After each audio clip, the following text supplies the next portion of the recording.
Kita sudah membahas tentang kisah wafat dari Sulaiman alaihi salam dan bagaimana Allah menceritakan kematian Sulaiman yang tidak diketahui oleh jin, karena Nabi Sulaiman sendiri ketika ia melihat pohon yang sudah kita ceritakan pada pertemuan sebelumnya ketika sholat, yang mana tanaman tersebut ia mengatakan dia diciptakan untuk menghancurkan istana Sulaiman.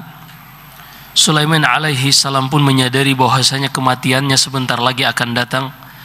Maka dia meminta satu pertanyaan, memiliki satu pertanyaan permintaan kepada Allah dengan mengatakan, Allahumma ammi alal janni mauti hatta ya'lamal insa annal jinna la ya'lamunal ghaib.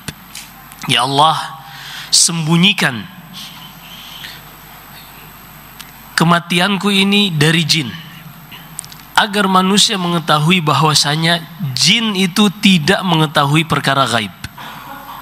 Hal ini dikarenakan sebagian manusia menyangka bahwasanya jin mengetahui perkara gaib.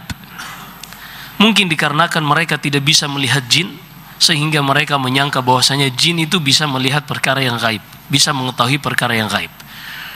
Pada zaman Nabi Sulaiman, sebagaimana yang kita sudah sebutkan pada pertemuan sebelumnya, jin ini ditundukkan untuk Nabi Sulaiman secara mau atau tidak mau. Mereka harus bekerja untuk Sulaiman alaihi salam, walaupun dia jin yang kafir.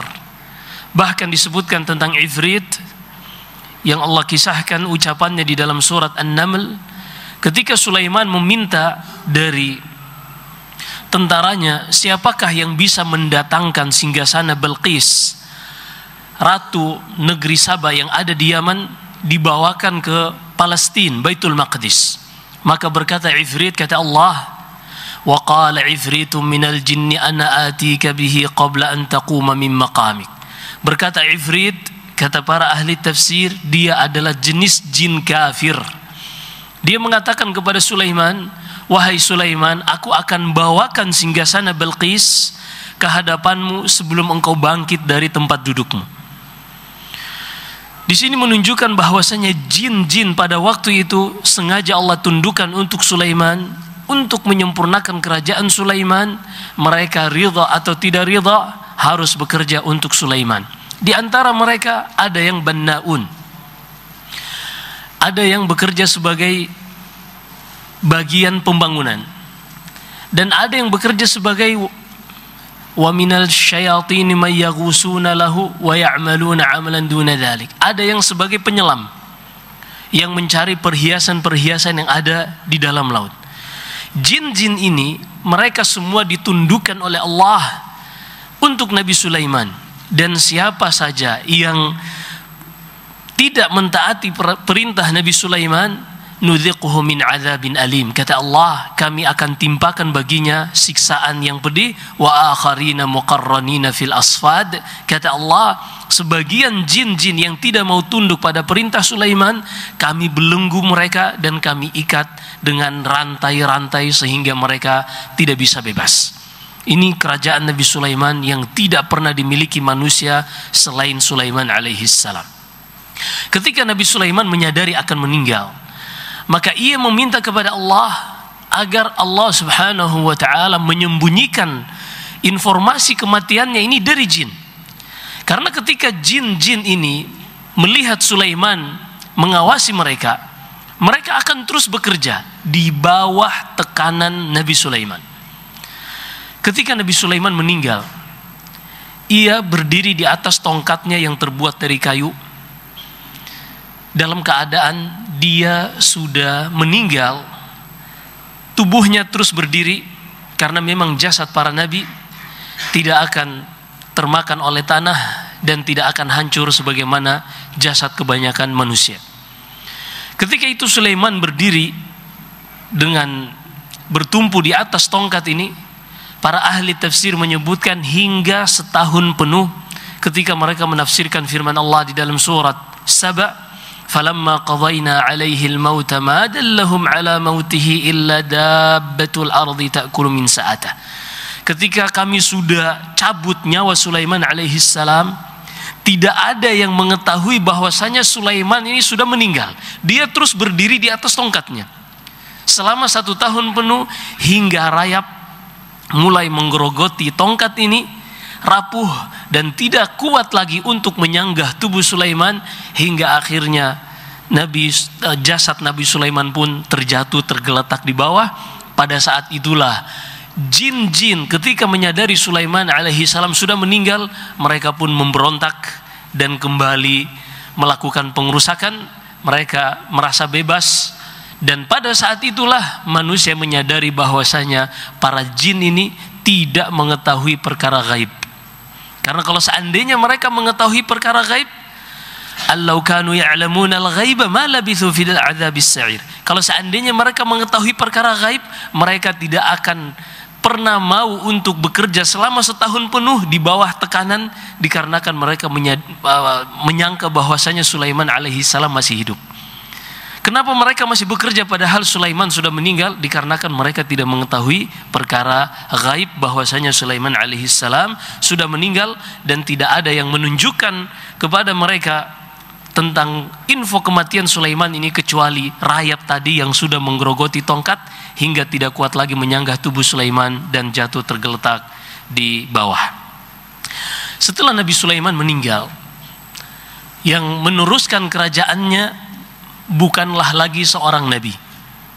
Ketika Nabi Daud, beliau nabi dan juga sebagai raja, lalu diwarisi oleh Sulaiman alaihissalam sebagai nabi dan juga sebagai raja. Lalu setelahnya anaknya yang bernama Rihab'am, ada yang mengatakan Ruhub'um dan lafaz-lafaz yang semisalnya, yang merupakan Rihab'am ibni Sulaiman ibni Daud, dari keturunan Yahuda bin Ya'qub bin Ishaq bin Ibrahim. Mereka ini, Rihab'am ini menjadi raja setelah Sulaiman alaihissalam, kata Ibnu Katsir, selama 17 tahun. Terus membimbing Bani Israel. Setelah itu mulailah muncul, setelah meninggal Rihab'am ini, mulailah kerusakan-kerusakan tampak di tengah-tengah Bani Israel, dan mereka kembali ada yang terjatuh ke dalam kesyirikan, kemaksiatan. Bahkan mereka mulai membunuh siapa saja yang menasehati mereka, walaupun itu para nabi. Dan ini kita dapatkan di dalam Al-Quran, yuqattiluna wa yaqtuluna al-anbiya'a bighairi haqq. Di antara kebiasaan Bani Israel adalah mereka membunuh nabi-nabi mereka tanpa ada alasan yang dibenarkan. Setelah meninggalnya Rihab'am ini, ibni Sulaiman ibni Daud, Ibnu Katsir rahimahullah menyebutkan peristiwa-peristiwa yang terjadi antara meninggalnya Sulaiman alaihissalam sampai diutusnya Zakaria alaihissalam.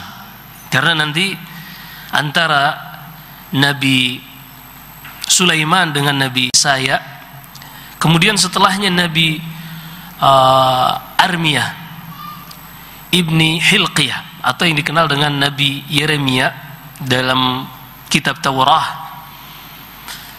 Dan setelahnya ada kisah dari Umar bin Khattab ketika Abu Musa al-Ash'ari radhiyallahu an, sebagaimana yang diriwayatkan anaknya Abu Burda, dan juga diriwayatkan Muhammad bin Ishaq dengan sanadnya yang bersambung kepada Abul Ali al-Hamadani, bahwasanya ketika mereka menaklukkan kota Tustar yang berada di Iran, mereka mendapati sesosok jasad yang sudah lama meninggal, yang penduduk sekitar mengatakan dia adalah Nabi Daniel.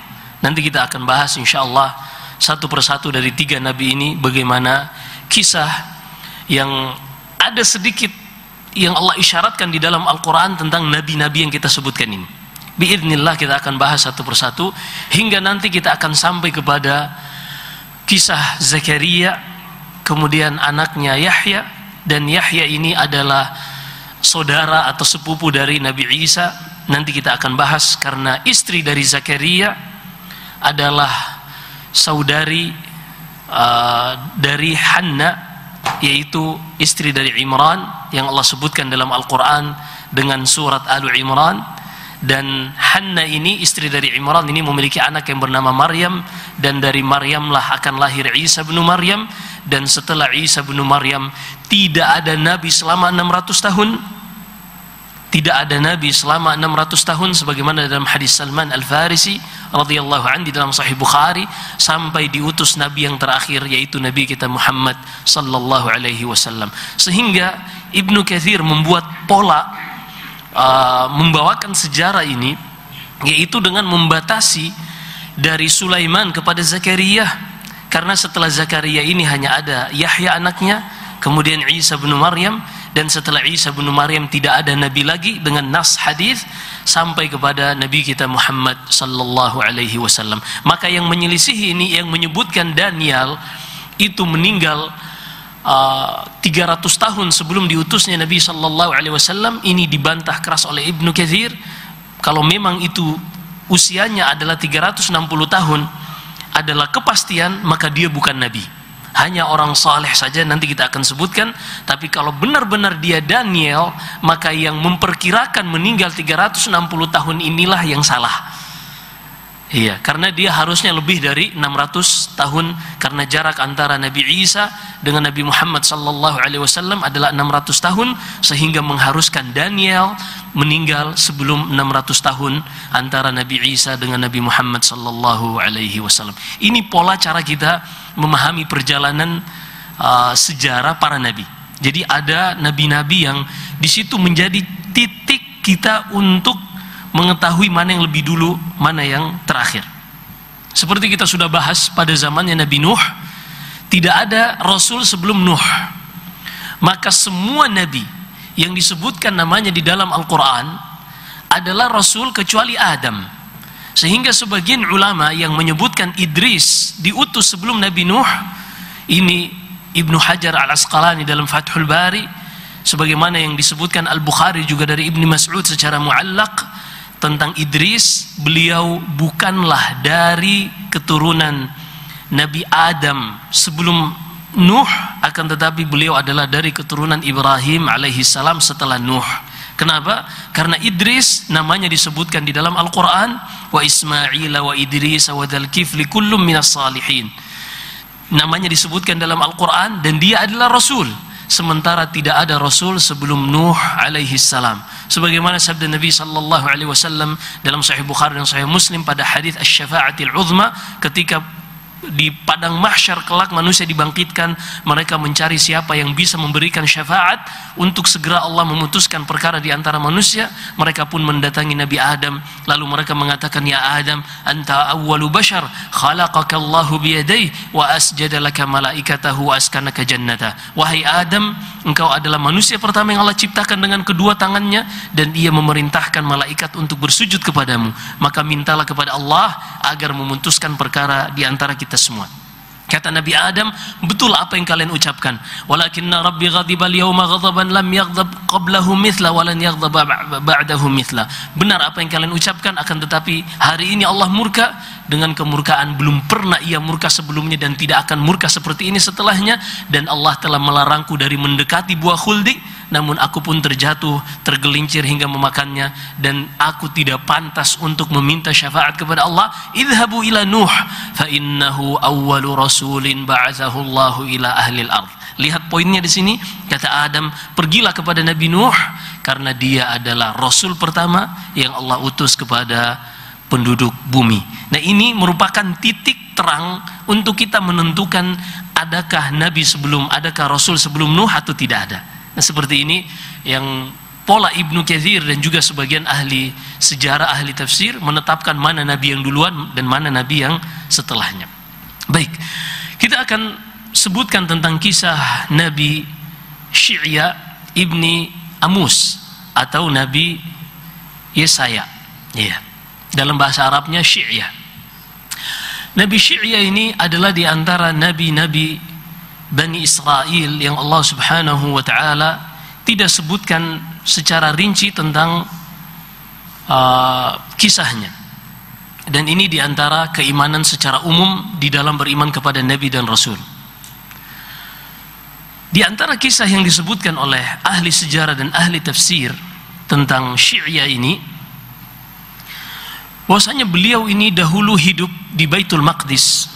Karena kita sudah sebutkan setelah zamannya Nabi Musa, mereka sudah kembali dari Mesir untuk hidup dan bertempat tinggal di Baitul Maqdis. Karena memang Baitul Maqdis ini adalah tempat yang suci yang Allah Subhanahu wa taala berkahi dan Allah pilihkan untuk Bani Israel. Iya.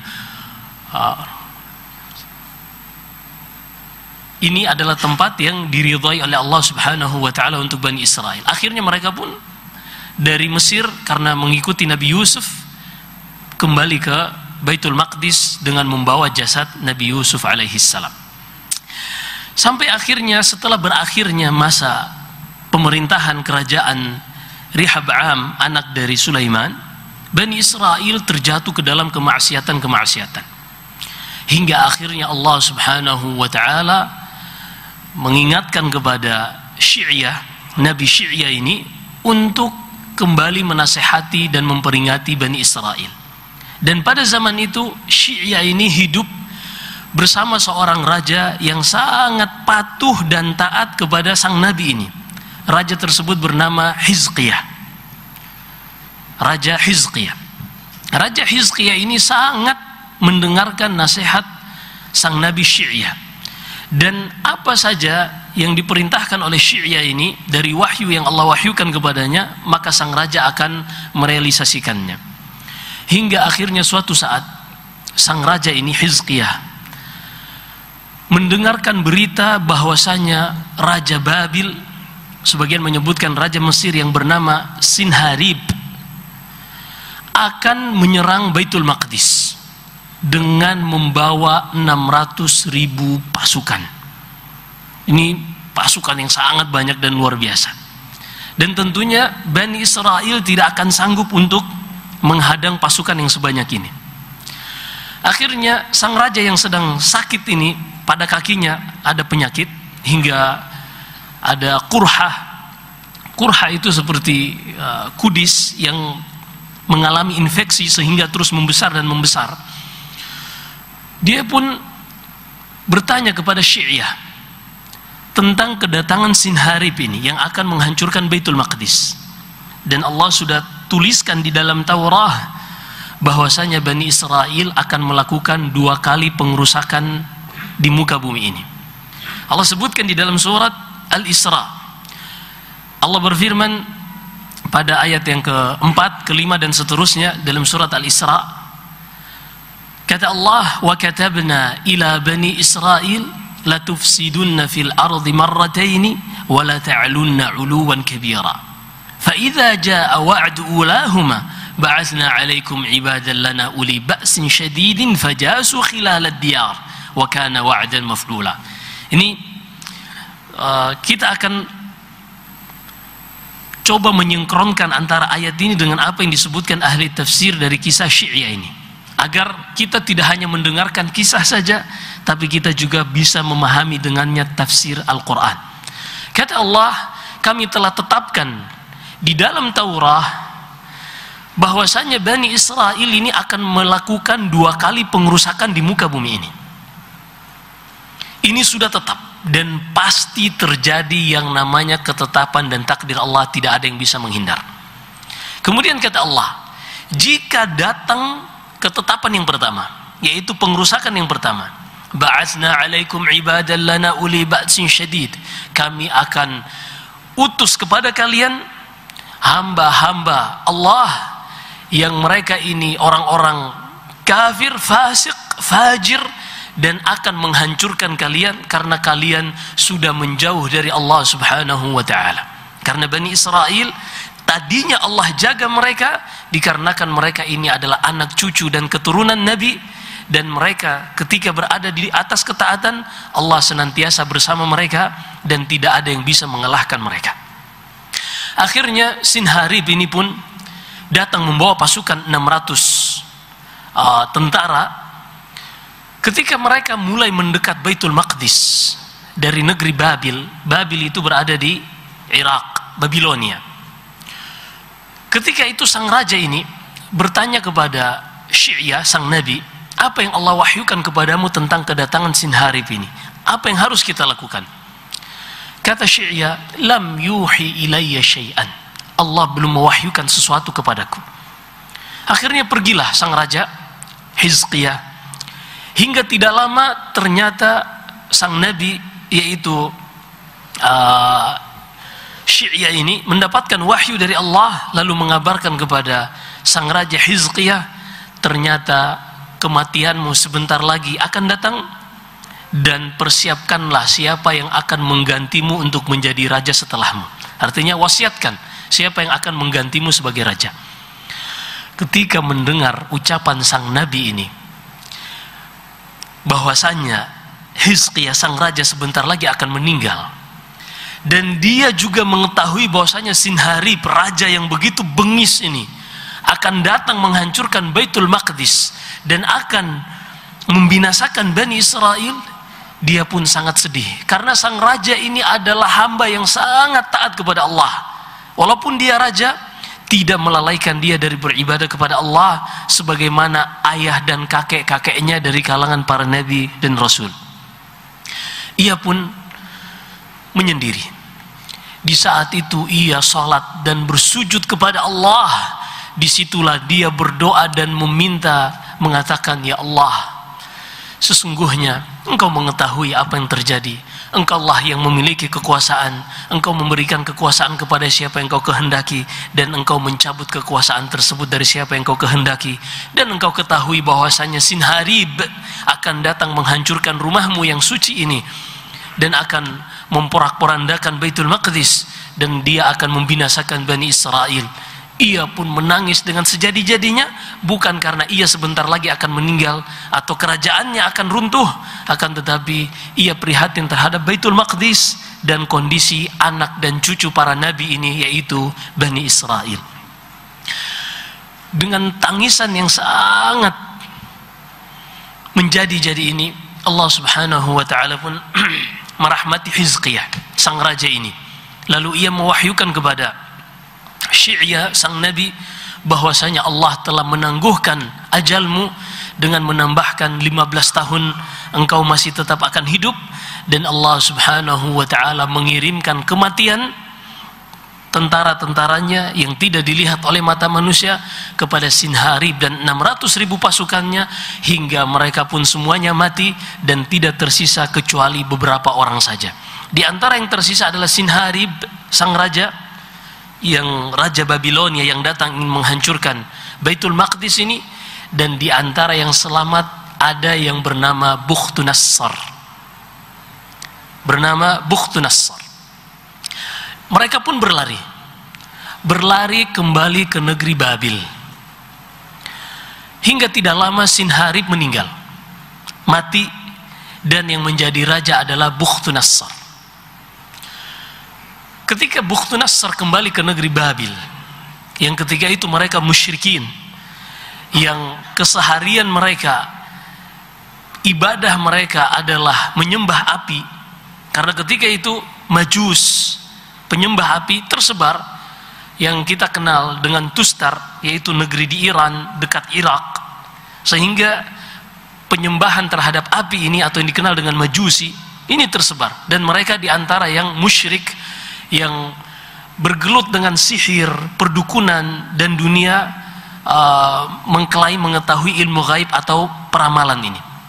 Ketika sampai Bukhtunassar ke negeri Babil, para tukang ramal dan dukun pun mengatakan kepada mereka, wahai Bukhtunassar, bukankah kami sudah beritahukan kepada engkau bahwasanya mereka itu penghuni Baitul Maqdis, yaitu Bani Israel, ummatun la tughlab.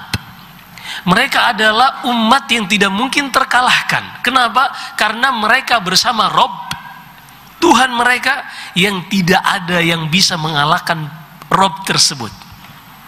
Karena ketaatan mereka kepada Allah. Hingga akhirnya berlalu peristiwa ini. Bukhtunassar menjadi raja, dan di sisi lain Bani Israel, ketika sang nabi Syi'ya ini, kita ringkas kisahnya karena masih ada 2 nabi lagi,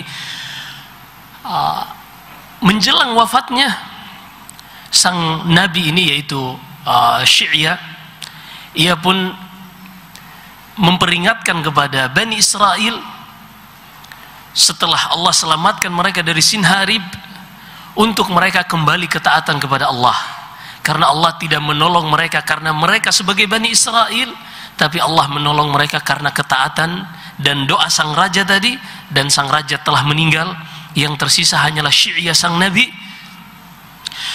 Dan ia menasehati Bani Israel, menasehati, tapi ternyata Bani Israel adalah Bani Israel. Mereka justru memusuhi sang nabi Syi'ya ini, dan mereka pun bersepakat untuk membunuh yang menasehati mereka. Mereka ingin membunuh Nabi Syi'ya bin Amus ini. Akhirnya Syi'ya pun berlari dari kejaran mereka, hingga akhirnya ia mendapati ada sebuah pohon. Dan ini diantara mukjizat yang Allah berikan kepadanya. Pohon tersebut pun memanggil Syi'ya untuk masuk ke dalamnya.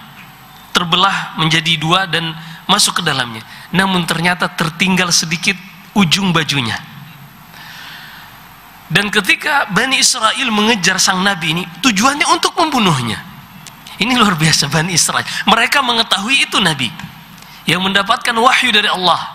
Tapi Bani Israel adalah Bani Israel. Maka jangankan kaum muslimin yang ada di Palestina, yang mereka telah menempati rumah-rumah mereka, kemudian mereka digusur, mereka diperangi dengan dalih bahwasanya kami yang dizalimi, dengan membuat playing victim, dengan segala framing yang mereka buat.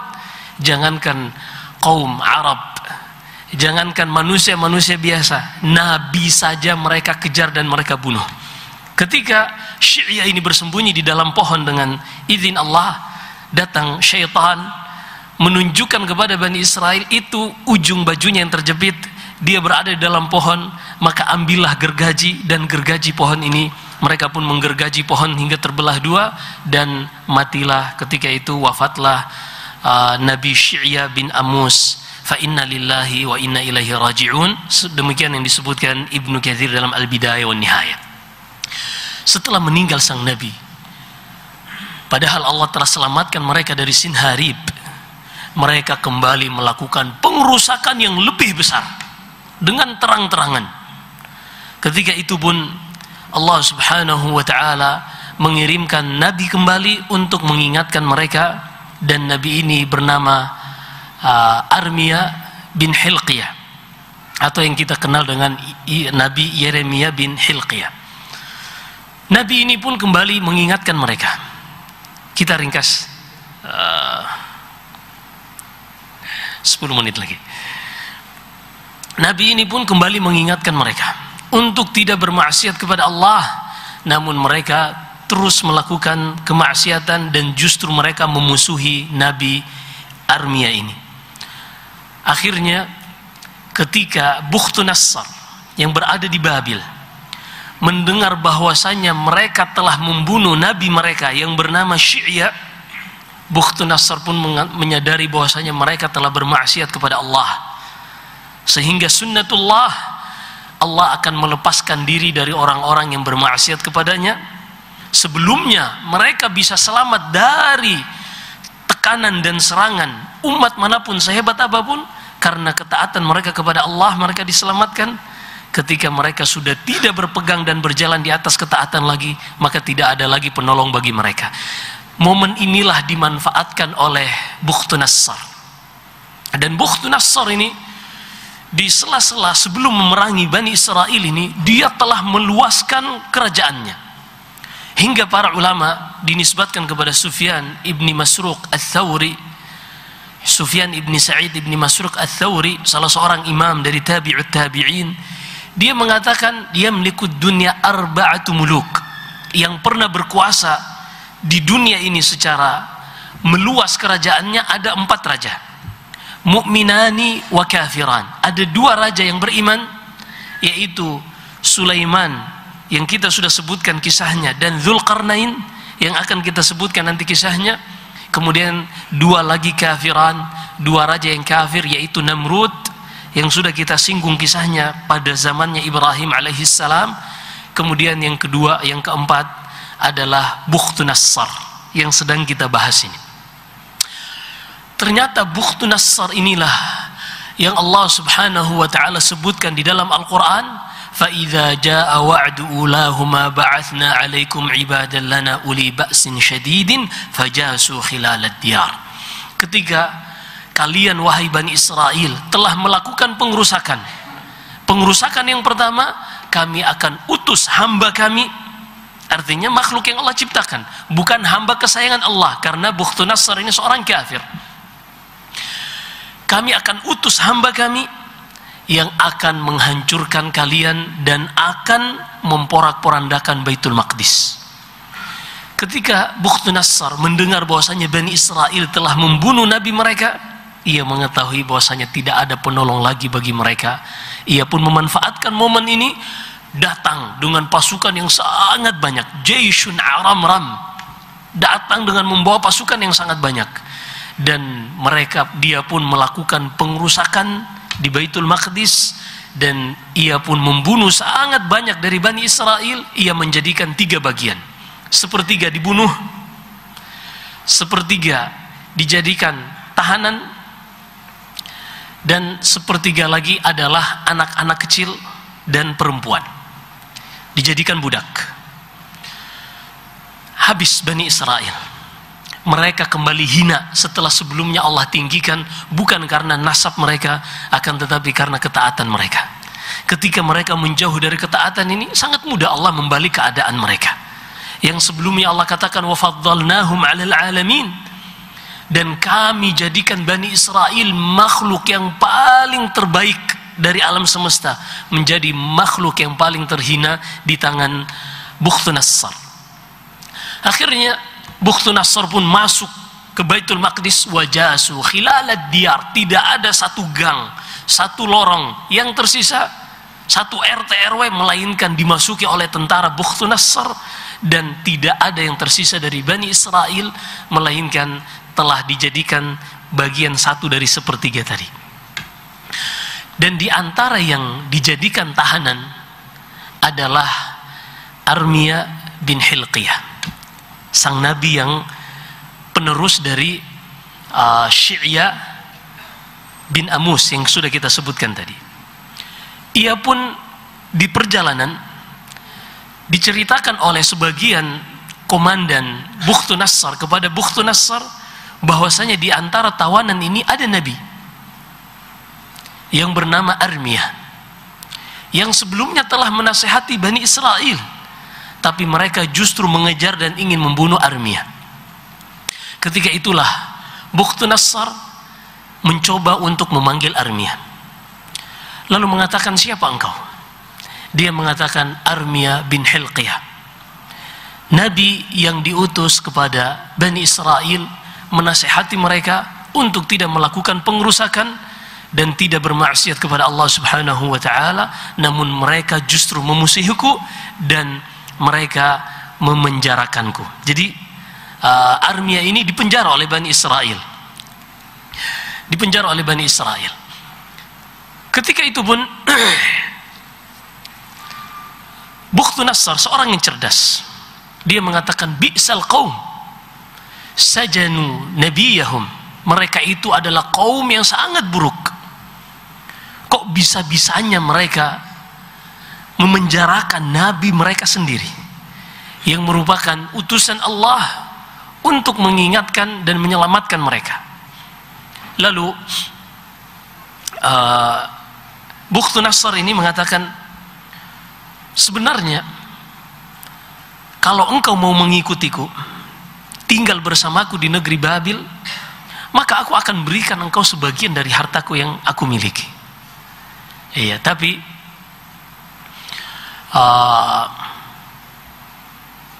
Nabi Armiyah ini pun mengatakan, tidak. Kalau memang engkau ingin melepaskanku, aku akan lebih memilih untuk tinggal di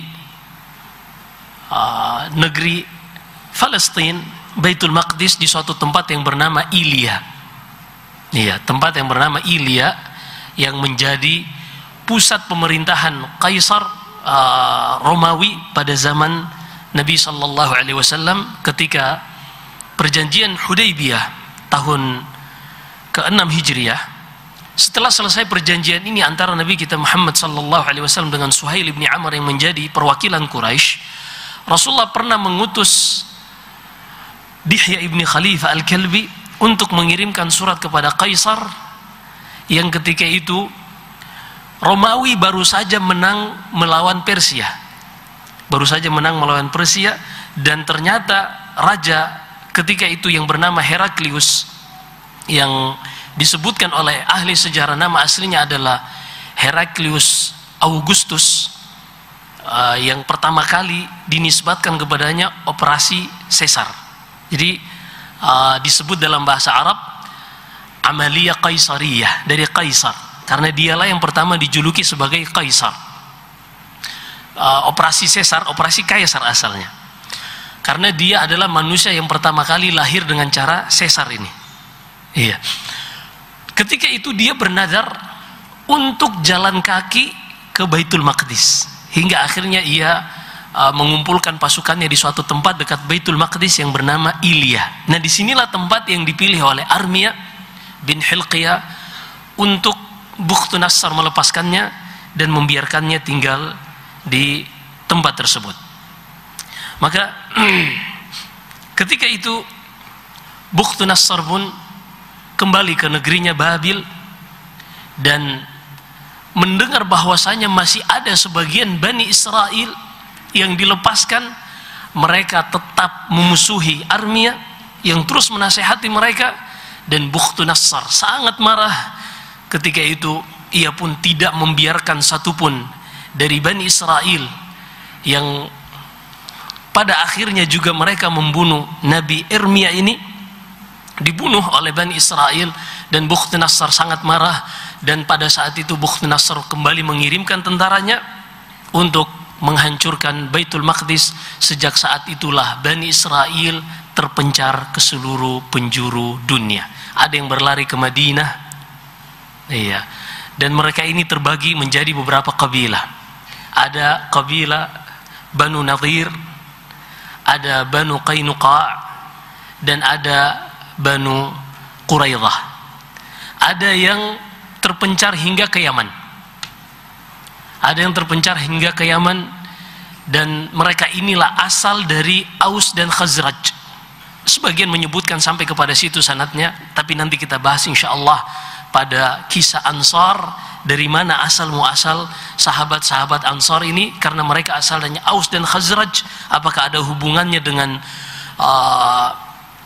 hancurnya bendungan Ma'rib yang ada di Himyar, negeri Yaman, yang rajanya disebut dengan Tubba', yang mereka ini disebut dengan negeri Saba yang Allah kisahkan di dalam surat Saba.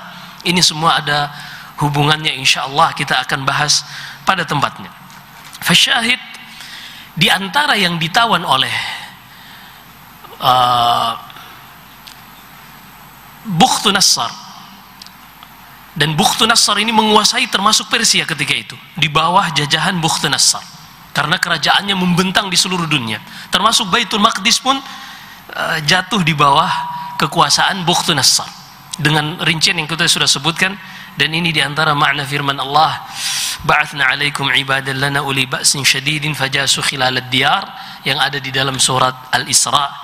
Ala kulli hal, berkata Al-Syekh Abdurrahman ibni Mahmud ibni Muhammad Abdul Fattah Al-Jakani Al-Shinqiti di dalam manzuma Daw'ul Qanadil fi syarhi atau fi ma'na gharib at-tanzil, kata beliau, waba'u istahaqqu raja'u wahadu ma'nahu yahudan ma'nahu tabu wa yahudan adu.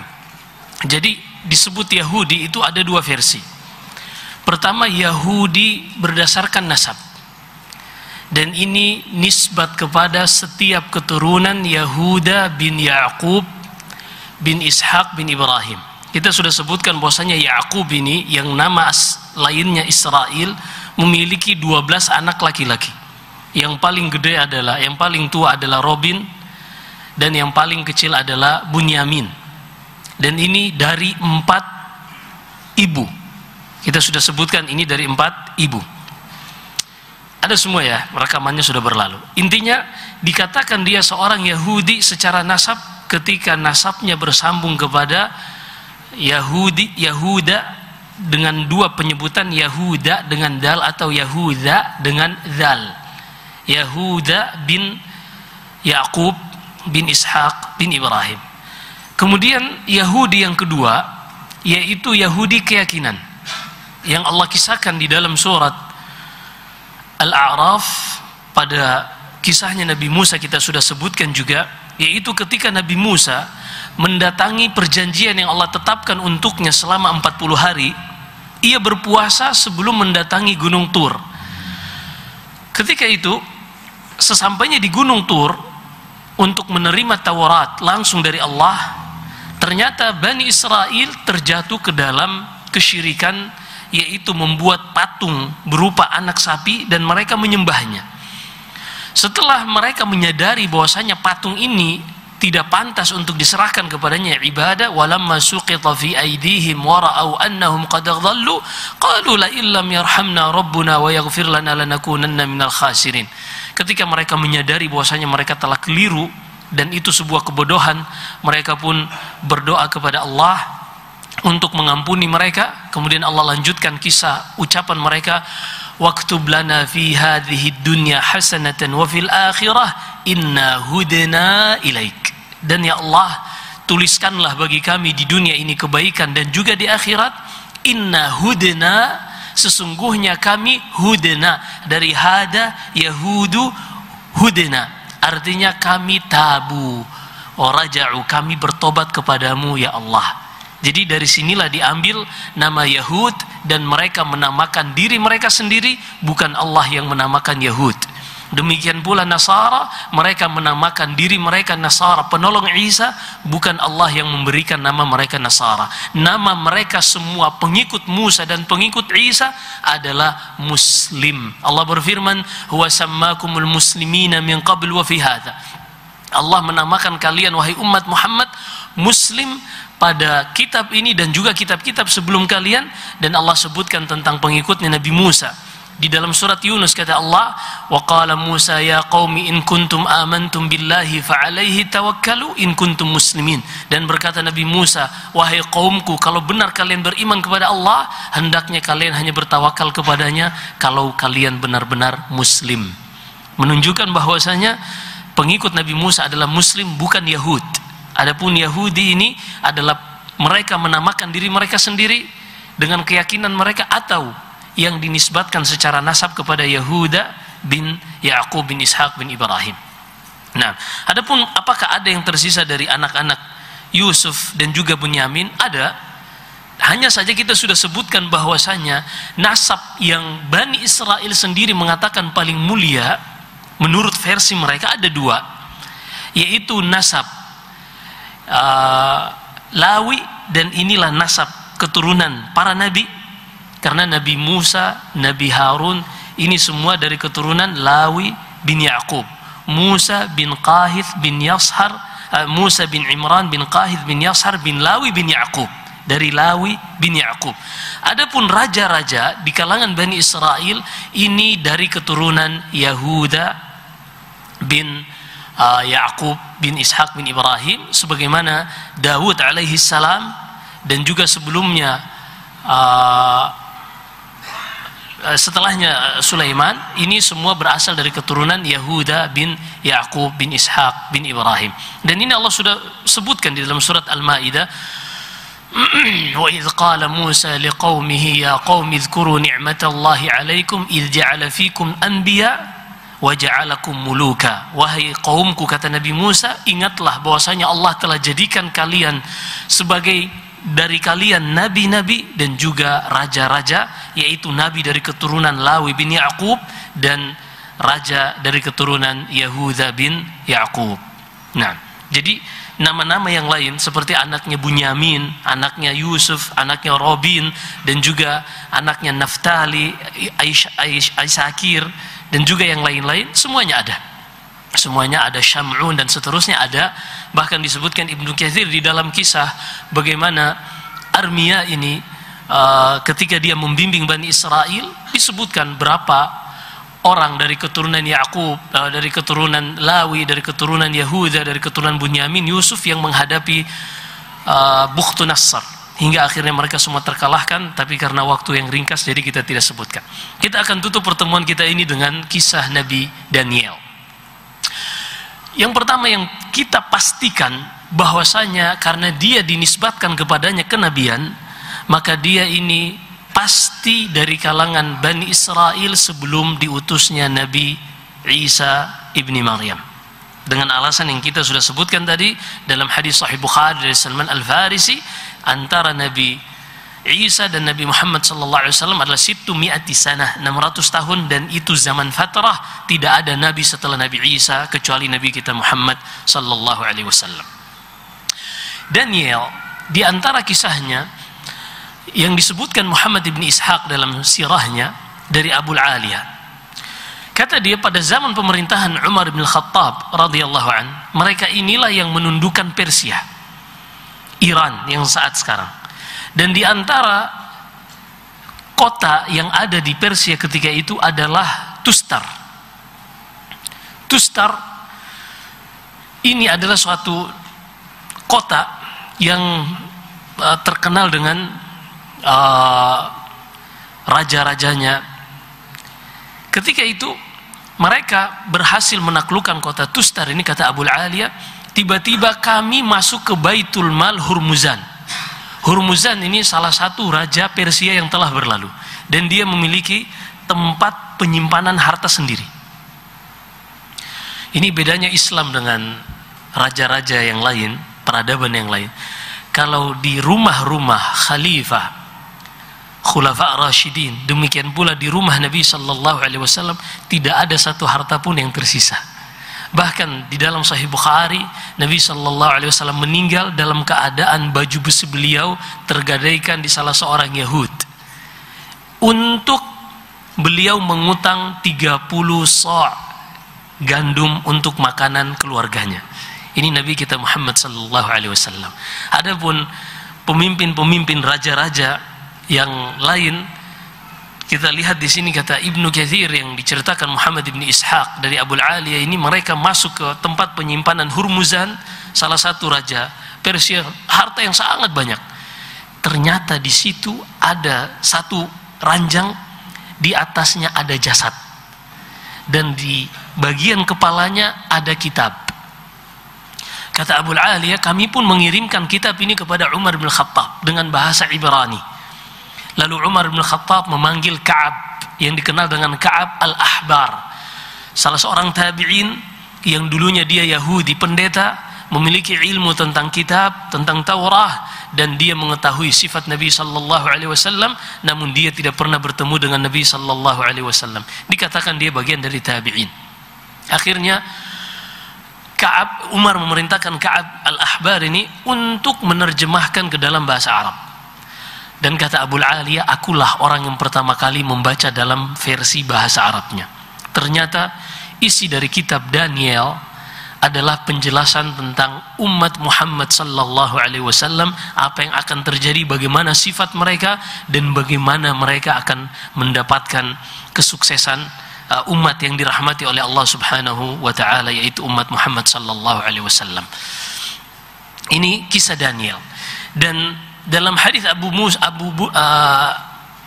Burda, anak dari Abu Musa al-Asy'ari, Abdullah bin Qais radhiyallahu an, Abu Burda ini ketika melihat jenazah jasad Daniel ini, dia mendapati di salah satu jarinya ada cincin khatam yang di situ ada gambar 2 singa yang sedang menjilat seseorang di tengahnya. Jadi ada 2 singa kiri kanan yang sedang menjilati seorang yang ada di tengahnya. Ini gambar. Disebutkan dalam beberapa sanad yang dianggap hasan yang dianggap baik oleh Ibnu Katsir, bahwasanya raja Persia ketika itu yang memerintah di Tustar, karena ketika itu Tustar berada di bawah jajahan Persia sampai dibebaskan pada zaman Umar bin Khattab. Ini jenazah, kata Abul Aliyah, jenazah ini berusia 350 tahun. Tapi ini perkiraan dari rawi, bukan, tidak ada naskah atau apapun itu, prasasti dan seterusnya yang menyebutkan kapan jenazah tersebut meninggal. Sehingga kata Ibnu Katsir, maka di sini kalaupun dia Nabi Daniel, maka dia seharusnya meninggal lebih dari 600 tahun. Karena sebelum Isa bin Maryam. Adapun penyebutan 350 tahun kematian Daniel ini ijtihad dari yang meriwayatkan peristiwa ini. Baik.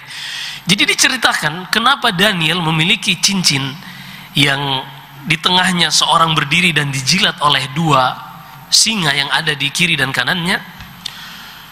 Jadi pada saat itu Raja Persia ini memiliki pembisik-pembisik, penasehat-penasehat dari kalangan tukang sihir. Dan sebelum diutusnya Nabi SAW, para jin-jin itu masih bisa mencuri berita dari langit. Sebagaimana Allah kisahkan dalam surat Al-Jin, wa anna kunna naq'udu minha maqa'ida lis-sam'. Kata para jin, dahulu sebelum diutusnya Nabi SAW, kami memiliki tempat duduk-duduk di langit untuk mendengarkan berita dari langit. Sehingga para jin ini memberikan informasi kepada para dukun, tukang sihir, kemudian mereka memberitahukan kepada raja-raja ini. Di antara berita yang datang dari langit yang melalui perantaraan jin dan para tukang sihir ini, bahwasanya sang raja Persia ini akan hancur kerajaannya pada salah seorang anak dari daerah Tustar ini. Maka dia pun membunuh, kata dia, di malam tertentu yang sudah dijelaskan oleh para tukang sihir, tidak akan ada anak yang lahir pada malam tersebut bisa selamat. Maka dia pun membunuh semua anak yang lahir. Dan sang ibu dari Daniel ini, dia pun bingung anak ini kemana. Kalau seandainya dia biarkan pasti akan dibunuh juga. Maka ia melemparkan anak ini atau menaruhnya di tempat persembunyian singa. Dengan izin Allah Subhanahu wa ta'ala. Singa ini salah satu makhluk Allah Subhanahu wa ta'ala. Kalau Allah berkehendak, Allah akan menjadikan ia buas. Kalau Allah berkehendak, bahkan anak monyet pun bisa dipelihara oleh singa. Dan ini ada yang mungkin pernah melihatnya. Dan diceritakan juga dalam peristiwa ketika Al-Hajjaj ingin membunuh Sa'id bin Jubair, tapi kisahnya ini dilemahkan oleh sebagian para ulama tentang singa ini tidak menerkam Sa'id bin Jubair. Tapi kita tidak akan bawakan dulu kisah ini, nanti ada pada tempatnya insyaallah. Fasyahid, singa ini adalah salah satu dari makhluk Allah yang mengaturnya. Ketika itu sang ibu ini meletakkan anak ini di tempat singa. Dan ternyata dengan izin Allah, singa ini justru hanya menjilat-jilati anak yang baru lahir ini, tentunya dengan izin dan rahmat Allah Subhanahu wa ta'ala untuk Daniel. Hingga akhirnya ibunya mengambil kembali sang anak ini setelah kondisi aman. Dan sejak saat itu Daniel ini akrab dengan para singa. Untuk membuat dirinya selalu ingat dan tidak melupakan jasa singa ini, yang karena dengan sebabnya ia tidak jadi dibunuh oleh Raja Persia pada zaman itu, ia pun membuat khatam, membuat cincin ini sebagai kenangan yang terus mengingatkan bahwasanya ia pernah diselamatkan oleh Allah dengan sebab singa ini. Dan ketika Abu Burda ibni Abi Musa al-Ash'ari radhiyallahu anil jami' mendapati jasad Daniel, dia mendapati cincin tadi dan dia yang memakainya. Ketika Abul Aliyah menceritakan tentang Daniel, rawi yang meriwayatkan dari Abu Aliyah bertanya, "Fama yadhunnuna fihi?" Kenapa jasad ini tidak dikubur? Kenapa jasad ini tetap berada di atas ranjang? Kata Abul Aliyah, jasad para nabi tidak pernah dimakan tanah dan tidak akan pernah hancur. Demikian ketetapan Allah. Tanah milik Allah, bumi, proses oksidasi, penghancuran, semuanya milik Allah dan Allah yang mengatur. Ketika itu ada yang bertanya, apa yang mereka yakini dengan jasad Daniel ini? Perhatikan di sini, dan ini luar biasa. Kata Abul Aliyah, orang-orang tua, sepuh-sepuh yang ada di negeri Tustar mengatakan, ketika dahulu mereka mengalami musim paceklik, hujan tidak turun, maka mereka akan mengeluarkan jasad ini di tempat yang terbuka. Ketika itu pun Allah menurunkan hujan untuk mereka. Kata Ibnul Qayyim rahimahullah, dengarkan ini kata Ibnul Qayyim. Atau kita jelaskan dulu, lalu apa yang dilakukan Umar? Karena pada saat itu zaman pemerintahan Khalifah Umar bin Khattab. Umar bin Khattab menulis kepada Abu Aliyah surat untuk membuat 13 lubang, 13 kubur. Lalu beliau diperintahkan untuk mengambil beberapa tawanan untuk dibunuh. Karena boleh, imma fidaan, imma mannan ba'du wa imma fida. Bisa tawanan ini bisa dibunuh kalau ada maslahat, atau di fida dengan ditebus, atau dengan dibebaskan seperti itu saja. Sebagaimana yang dilakukan Rasulullah kepada Abul As, suami dari Zainab bintu Rasulullah sallallahu alaihi wasallam. Fasyahid, Umar bin Khattab memerintahkan pasukan-pasukannya ketika itu untuk menggali 13 kubur dan bunuh beberapa tawanan. Kemudian di malam hari kuburkan di salah satu kuburan tadi jasad Daniel, dan kuburan-kuburan yang lain jasad dari tawanan-tawanan yang dibunuh tadi. Apa tujuan Umar? Agar tidak ada yang mengetahui mana kuburan Daniel. Begitulah sahabat memahami dari Rasulullah bahwasanya jasad orang-orang saleh ini di antara sebab kesesatan orang-orang Yahudi yang mereka meyakini bahwasanya jasad ini bisa memberikan keberkahan dan bisa menolak dari mereka keburukan. Lalu bagaimana dengan apa yang diceritakan oleh sepuh-sepuh Tustar, bahwasanya Daniel ini ketika mereka mengalami musim paceklik, hujan tidak turun, lalu mereka mengeluarkan jasad ini ke tempat terbuka dan hujan turun. Ini disebutkan Ibnul Qayyim di antara fitnah, ujian yang Allah berikan kepada siapa saja yang berpaling dari hidayah dan petunjuk Allah subhanahu wa ta'ala dan syariat Allah subhanahu wa ta'ala. Dan ini bukan sesuatu yang aneh dalam sunnatullah, karena di hari kiamat kelak Allah akan memberikan kemampuan kepada Dajjal untuk membunuh seseorang kemudian menghidupkannya kembali. Wa ya'muru lis-sama'i fatumtir wa ya'muru lil ardi fatunbit. Dajjal akan diberikan kemampuan, ketika itu dia memerintahkan kepada langit, dia mengatakan kepada orang-orang, aku adalah Tuhan kalian. Tidak percaya? Lihat, aku perintahkan kepada awan ini untuk menurunkan hujan, hujan pun turun dari langit. Dan dia memerintahkan kepada tanah untuk mengeluarkan tanaman, tanah itu pun langsung mengeluarkan tanaman-tanamannya.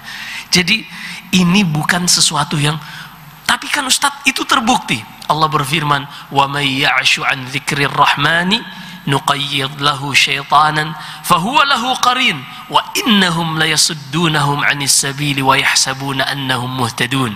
Perhatikan firman Allah ini, siapa saja yang berpaling dari petunjuk Allah, syariat Allah, kami akan ikat ia bersama syaitan-syaitan yang terus menyertainya. Kemudian kata Allah, dan syaitan-syaitan ini terus mengarahkan mereka untuk terhalangi dari jalan Allah. Semakin sesat, semakin sesat. Wa innahum la yasuddunahum 'anis sabil. Syaitan-syaitan ini akan terus menghalangi mereka dari jalan Allah, dari petunjuk Allah. Apa kata Allah? Wa yahsabuna annahum muhtadun. Dalam keadaan mereka menyangka bahwasanya mereka sedang berada di atas petunjuk. Ada orang dengan ritual-ritual tertentu, bukan dengan syariat Allah, mereka mendapatkan ilmu kebal. Jangan bangga. Wallahi, bukanlah karomah itu adalah seorang tidak dimakan pedang, tidak bisa luka ketika ditembak atau disayat pedang. Nabi sallallahu alaihi wasallam manusia yang paling mulia. Dalam hadis Anas ketika perang Uhud, kata Anas bin Malik radhiyallahu an, "Kaifa yuflihu qaumun shajju ra's nabiyihim wa kasaru rabaiyatah?" Bagaimana mungkin suatu kaum bisa selamat? Mereka melukai kepala Nabi mereka hingga mengalirkan darah dan mematahkan gigi Nabi mereka, Nabi kita Muhammad sallallahu alaihi wasallam. Bukanlah karomah, pemuliaan dari Allah ketika seorang tidak termakan pedang atau tidak mempan ditembak, bukan sama sekali. Tapi Ustadz, ini di luar kebiasaan. Wa may ya'shu an dzikrir rahmani nuqayyid lahu syaitan fahuwa lahu qarin. Hati-hati. Kata Imam Syafi'i rahimahullah, jika engkau melihat orang yang terbang di langit, di udara, atau berjalan di atas air, jangan pernah engkau benarkan apa yang dia lakukan sampai engkau menimbang amalan sehari-harinya sesuai dengan Al-Quran dan Sunnah Nabi Sallallahu Alaihi Wasallam. Ini hati-hati. Ini bab banyak yang tersesat di dalamnya. Bahkan sebagian dari orang-orang awam, seperti yang diceritakan salah seorang penyihir yang tobat dari Sudan, dia sendiri mengatakan bahwasanya seorang wali dikatakan bertakwa itu kalau dia kebal, kalau dia tidak mempan di tebas pedang. Menurut mereka seorang wali dan syekh yang sudah tinggi agamanya seperti itu. Padahal itu adalah bagian dari ilmu sihir, dan Allah sengaja menurunkan 2 malaikat di kota Babil, Harut dan Marut, untuk mengajarkan manusia sihir. Allah berfirman dalam surah Al-Baqarah, "Wattaba'u ma tatlu syayatinu 'ala mulki Sulaiman wa ma kafara Sulaiman walakinna syayatina kafaru yu'allimuna an-nasa as-sihra wa ma unzila 'alal malakaini bi Babil Harut wa Marut." Perhatikan, ini bab yang harus hati-hati. Allah sengaja menurunkan 2 malaikat untuk mengajari manusia sihir, bagaimana menyihir orang lain. Tapi 2 malaikat ini tidak akan mengajari seorang pun tentang ilmu sihir ini sampai keduanya mengatakan, "Innama nahnu fitnatun fala takfur." Wahai manusia, kami ini hanya ujian bagi kalian, maka janganlah kalian menjadi kafir dengan mempelajari ilmu sihir ini. Hati-hati. Di dalam Al-Quran Allah Subhanahu wa ta'ala turunkan 2 jenis. Allah berfirman di dalam surat Al-Imran, "Huwa alladhi anzala 'alaikal kitaba minhu ayatun bayyinatun ayatu muhkamatun hunna ummul kitab wa ukharu mutasyabihat." Dialah Allah yang menurunkan di dalam kepada kalian Alkitab. Di antara kitab itu ada ayat-ayat yang jelas dan ada ayat yang samar-samar. Siapa yang ingin mendapatkan hidayah jelas, manhaj salaf jelas, bagaimana para sahabat memahami agama ini, bagaimana Rasulullah mengajari mereka, kemudian dilanjutkan tabi'in, imam madhab yang 4, sampai sekarang sangat jelas. Kata Ibnu Al-Qayyim rahimahullah, "Al-ilmu ma qala Allah wa qala ar-rasul wa qala rasuluhu wa qala sahabatuhum ulul irfani, mal ilmu nasbuka lil khilafi safahatan baina an-nusus wa baina ra'yi fulani."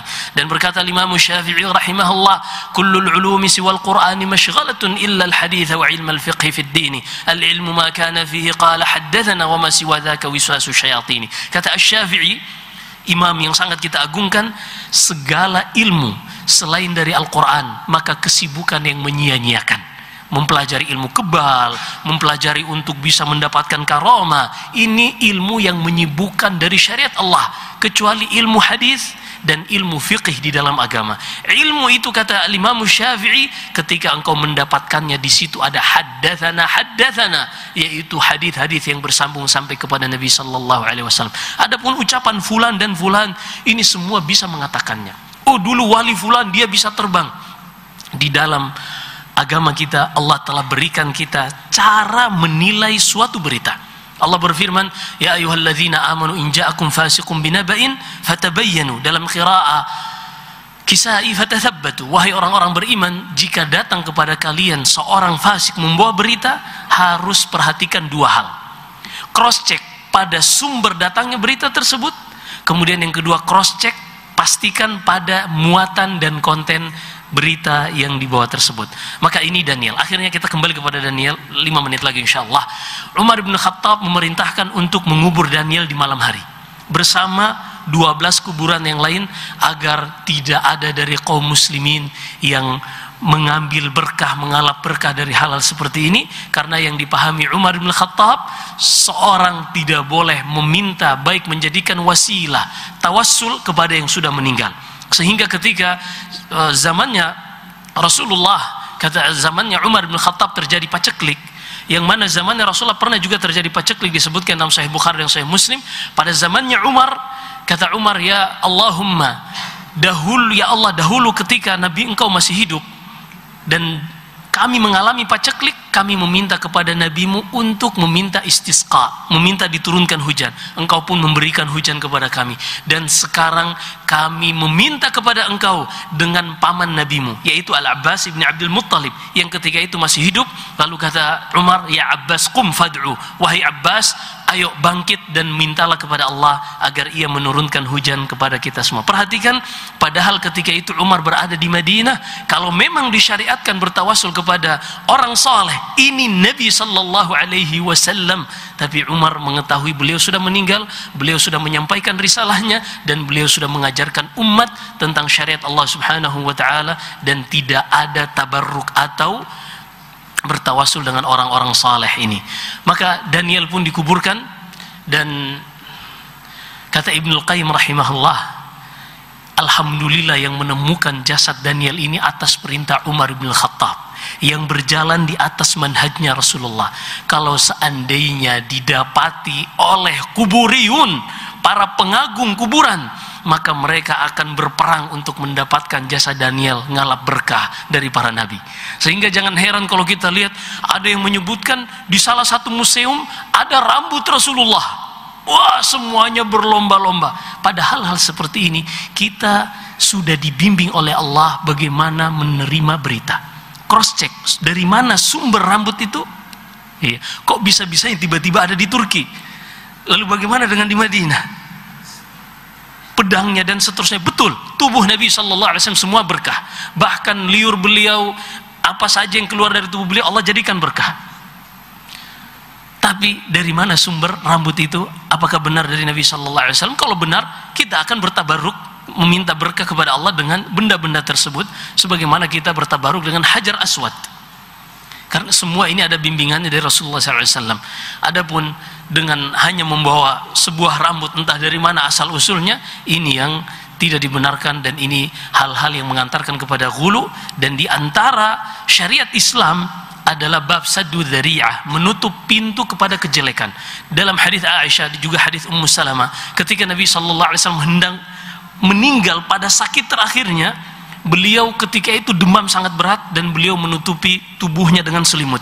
Ketika mulai gerah, beliau membuka kepalanya lalu mengatakan, la'anallahu al-yahuda wan nasara ittakhadhu qubur salihihim wa anbiya'ihim masajid. Allah melaknat orang-orang Yahudi dan Nasara karena mereka menjadikan kuburan nabi dan orang-orang saleh mereka sebagai tempat ibadah. Ini bukan dari syariat Rasulullah. Kata Aisyah, yuhadziru ma sana'u. Nabi SAW memperingatkan umat ini untuk tidak mengikuti cara beragamanya Yahudi, menjadikan kuburan sebagai tempat yang dikultuskan dan dianggap penuh berkah dan karomah. Nasallahu alaihi wasallam. Semoga Allah Subhanahu wa taala merahmati umat ini, merahmati kita semua, dan menjadikan kita hamba-hamba yang mau mempelajari dari kisah-kisah Nabi yang sebelumnya, mengambil pelajaran dari kisah tersebut. Wallahu a'lam. Sallallahu alaihi wasallam baraka ala nabiyina Muhammad. Subhanakallahumma bihamdika asyhadu an la ilaha illa anta astaghfiruka wa atubu ilaik. Assalamualaikum warahmatullahi wabarakatuh.